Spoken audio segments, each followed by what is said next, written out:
Hi guys, welcome back to our channel, The Leeds Lobby, and we made a video yesterday and it absolutely blew up and it was absolutely brilliant and it was glorious because I think we got around about, I think it was 5,000 views and we gained 200 subscribers from it, so let's keep that going.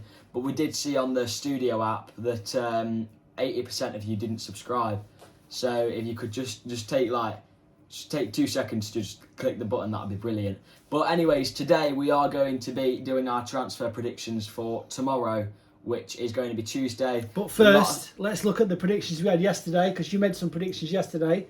What did you predict yesterday? I predicted that Phillips will be announced by City. I think I said midday, but I'm not too sure I said midday, but I'm pretty sure I did.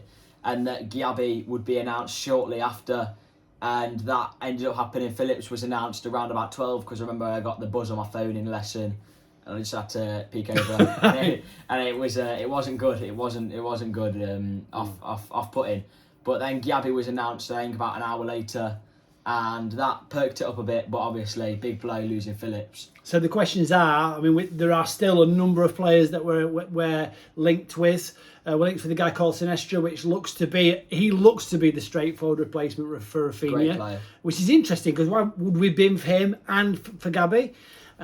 Gakpo, I think that's the new sign, isn't it, Gabby? I think it's Xabi. I think he said Xabi or something. I don't know his how he pronounces it. CDK, again, is somebody that's still on the horizon. Fabrizio Romano says we are still going for him. We are still. Tyler Adams. He's still on the list. Basically done and confirmed. Tyler Adams. Kamara. So the question is, what's going to happen tomorrow? I think tomorrow, Don Mitchell's going to be all over Twitter again, giving Fabrizio Romano nightmares. Been all over Twitter asking Fabrizio Romano to fight, saying that his career depends on this one transfer happening, and he's obviously gone out and thrown everything at the Mo Kamara transfer happening, and then the guy Fabrizio Romano, the goat of journalism, has just come out and completely destroyed his career. I do think there are people out there, I mean, I don't know that certain points this week have been the same, that have had Fabrizio Romano on Twitter and have been refreshing him to find out if there's any more Leeds news. Yeah, every hour I'm just looking on that. I do think now that Phillips signing has done, the question was, for me, we bought 3 players that were early in the transfer window before Phillips went, and the amount of money that they seemed to be, that Leeds were spending on that Phillips transfer, it seemed to me like they were spending the money in advance of getting the Phillips money. Because it looked like we kept Sinisterra quiet for a while, and then as soon as we sold Phillips, Fabrizio Romano's out there reporting that we are putting an offer in for him, so it did look like we were waiting for the Phillips money for that transfer. He looks like a steal. I've seen some, again, the thing about it is, right, for me, these YouTube videos, these YouTube fan videos of certain players are one thing. It made Firpo look really, really good. It looked, Jean-Claude Augustin looked really good. I think what we would like to see in the real terms is some of these videos showing what their bloopers are and what their frailties are, because I think, to be honest with you, if you've got some best bits photos and best bits videos of me on a football pitch, you'd probably think that I was a world beater, when I can assure you I'm not. So that we all seem to be now agents via YouTube. But this guy, some of the things he's doing with the football, some of the movements he's making with the football, some of what I see in terms of the footage and the goals he scores and his adventurism on the football pitch, he looks very much to me like Rafinha did when he first came to us, which is really interesting. Same age as well. 25 million. I think it's 25 euros, 20 million pounds, and he's only 23. He's Colombian international. Obviously, he's been playing with Luis Diaz, who we were actually. There was someone who went on TalkSport who works for Leeds and said that we were actually offered Luis Diaz in January, but we turned him down. But Colombian international, great, holds up the ball really well. Just quite quick. He is an out-and-out winger though. He doesn't play in a narrow. He's never really played narrow, so he does play sort of wide like Rafinha does. So I don't know how that will complement Marsh's system. But transfer predictions for tomorrow. My predictions, I got the last one right. I think either tomorrow or possibly early on Wednesday, Tyler Adams will be announced as a new Leeds player. That's interesting. Obviously, we've been working on this deal for a while now behind the scenes. All the fans have really known, obviously, the American connection, needing a CDM. Marsh loves the guy. He's been on interview talking about how great he is. And It seems to me like he wants to come. Yeah. We want him. Yeah. And we're also in a situation where the clubs seem to be in agreement in terms of the selling club wanted to sell him, us wanted to buy him. For me, okay, people have made a distinction as whether they prefer Mo Kamara or him. Many people have expressed opinions. He seems to be the cheaper option. Again, he's going to be playing alongside the Spaniards, so from that point of view, it's half of what we've got to replace Phillips. Yeah. Are we still going to go in for Mo Kamara, do you think? I don't think so. I think obviously Fabrizio Romano has said that the plan was always Rucker and Adams in midfield, and that's been the plan since the end of the season. But I can see us going in for Harry Winks, because we are going to need that extra midfielder for the depth. I don't think Click's up to it, and I don't really think Forshaw should be our only other midfielder coming off the bench. We've obviously got Lewis Bate and Gabby, but I think Harry Winks, personally I think Harry Winks would be a decent signing, just because as the depth, I think he's going to have something to prove, having hardly played any football for Spurs, obviously because they've got Yves Bissouma now, they've got Højbjerg, and they've also got Lo Celso. He's not had any football. He could still break into the England team. I'm just saying he could still get into the England team. Many people are not convinced by that. I personally am not convinced. I think he'd be a squad player. I don't think he'd ever be somebody that starts. He'd be a squad player, but he would come off the bench. He'd be a decent player off the bench. The next question: if we do sign Sinisterra, what's the state of play with that link? I think he would arguably be better than Rafinha. I was just walking to the gym with my mate, and I says to him, "We linked with this guy, Luis Sinisterra," and he says, "Oh, I know who that is." I says, "Do you?" Because obviously a lot of these players we linked with. So like, who's that? But my mate says, "I know who that is." Do you? He says he's an absolute beast. Do you think that we're going to get him though? Do you think what's the interest of Leeds? What stage in negotiations at with that? If he goes, I think we'll get him. What have been the announcements that have been made? What stage are we at with that? We are. I'm pretty sure Fabrizio Romano said that. See if I can pull up the tweet real quick. You keep talking, or I'll try and pull up the. Yeah, it seems like we're in for him. It seems like we are showing an interest.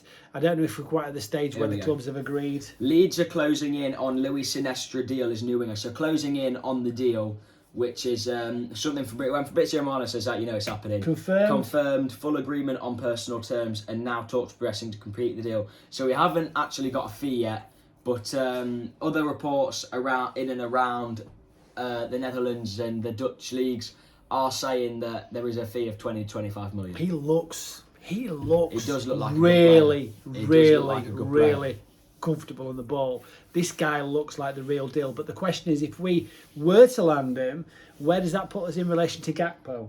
I don't think we'll get both of them. I think Sinisterra was always there. I think Gakpo may have been just a smoke screen to throw everyone off, because it looks like Sinisterra was always the plan, the real option. Would you be happy with him over Gakpo? I would be happy with either. I think they both equally have their pros, and none of them seem to have any cons from the YouTube clips, but okay. Yeah, we'll see. Next question is, that leaves us needing, in my opinion, somebody up front.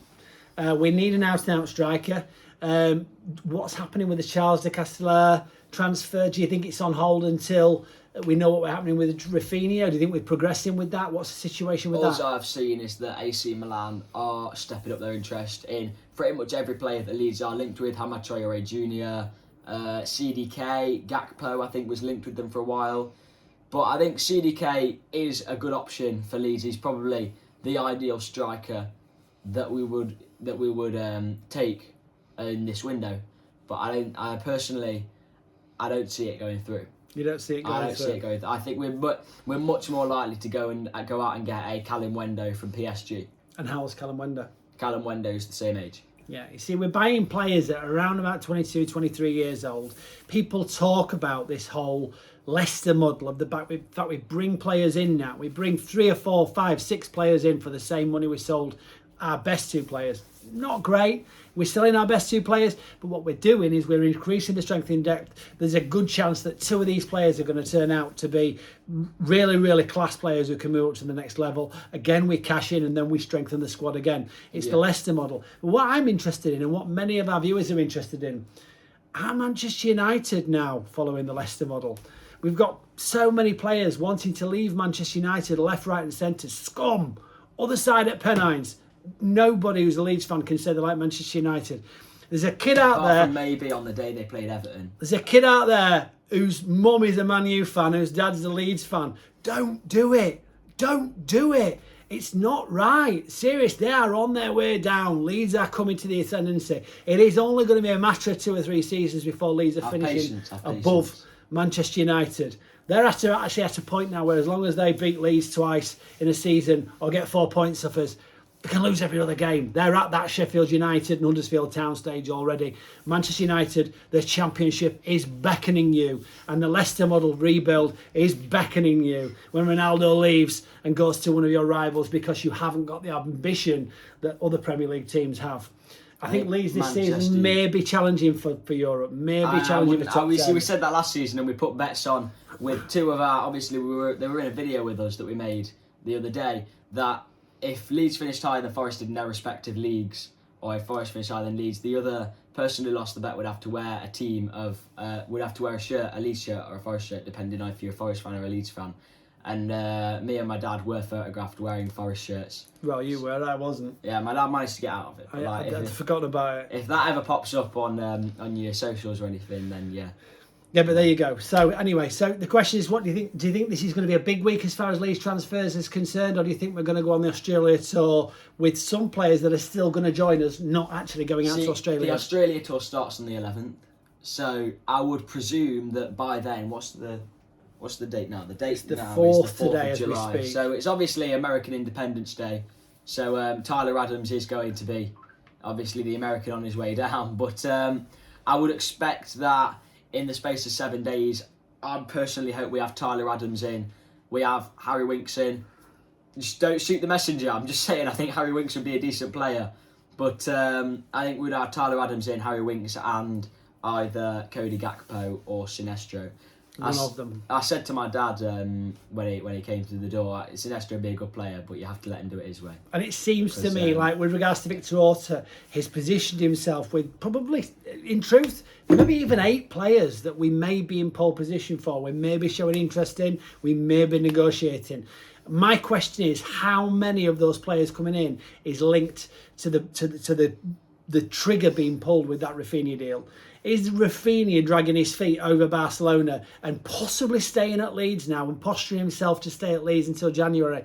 Is that going to scupper some of these moves, or are we still going to see some transfer movement if Rafinha stays at Leeds? One big question: what happens? What happens if Rafinha stays? Do Leeds continue to bring people in, even if Rafinha stays, or have we just about seen these transfers drying up now if that Rafinha money doesn't come until January and he ends up actually staying at Leeds United? I think if he stays, then the odds are that we will probably bring in a Tyler Adams, which always seems to be a done deal, a backup midfielder and a striker. And have we got enough? Have we got enough if he stays and we don't bring a striker in? Fabrizio Romano, keep quoting him, but he has said that the plan is to bring in 3 more players no matter what. So. Oh well, we need a striker. We need a goal scorer. Without a doubt, we need backup in that area. I'm looking forward to seeing Greenwood starting more games. Looking to see Joffrey starting more games. Obviously, Cresswell's not at the club. I would have been looking to see him. Maybe Hielder's going to feature more. But one thing is for certain: if Leeds United want to break into that top 10, they're gonna need to sign a striker, and they're gonna need somebody who's a talisman like a Rafinha, who's going to go forward and going to take the ball and be a playmaker. We've enjoyed having you watch our videos. Please hit that subscribe button. 80% of you are watching the videos and are not subscribed. It means so much to see our subscriptions go. We really want to get to 1,000, certainly before the season starts. The way we're heading, we'll probably do that, and we'll continue putting the videos out there. And please can comment, engage with us. We'll quite happily engage back with you. And if there's anything you want us to cover or talk about, please put the request in there and we'll do that as well. But apart from that, have a great evening. Have a great evening. See you next time.